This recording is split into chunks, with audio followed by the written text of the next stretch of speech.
Welcome, young hearts. Get ready to soar high on wings of faith as we embark on another delightful journey through our daily devotional called Our Wonderful Planet.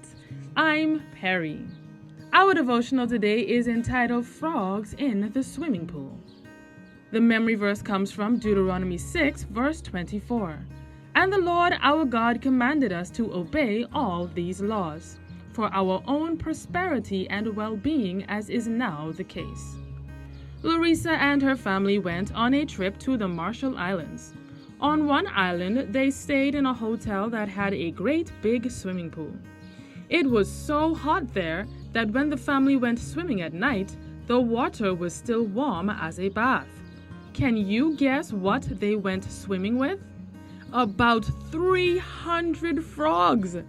The pool was lit by underwater lights, and Larissa and her family could see frogs floating in the water, frogs hopping on the deck, and frogs sitting on the diving board. They were everywhere. At first, it was a lot of fun to swim with the frogs. But then they remembered that pools put chlorine in their water to kill germs. And water with lots of chlorine isn't good for creatures with delicate skin, such as frogs. So, Larissa and her sister tried to get the frogs out of the pool. They scooped them up in their hands and they used the pool nets. They even tried using a towel as a fishing net. But as fast as the girls bailed them out, other frogs jumped in. The frogs were hurting themselves and they didn't know it. The girls couldn't tell them because, of course, you can't reason with a frog. It was very frustrating, and it made the girls very sad.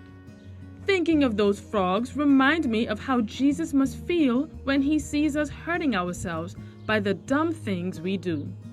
But because he loves us so much, God gave us some rules to help us keep from hurting ourselves. Do you remember what the rules are called? That's right, the 10 Commandments.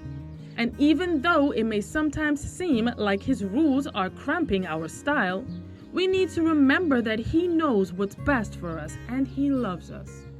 Today, I hope that you continue to stay close to God and follow his commandments.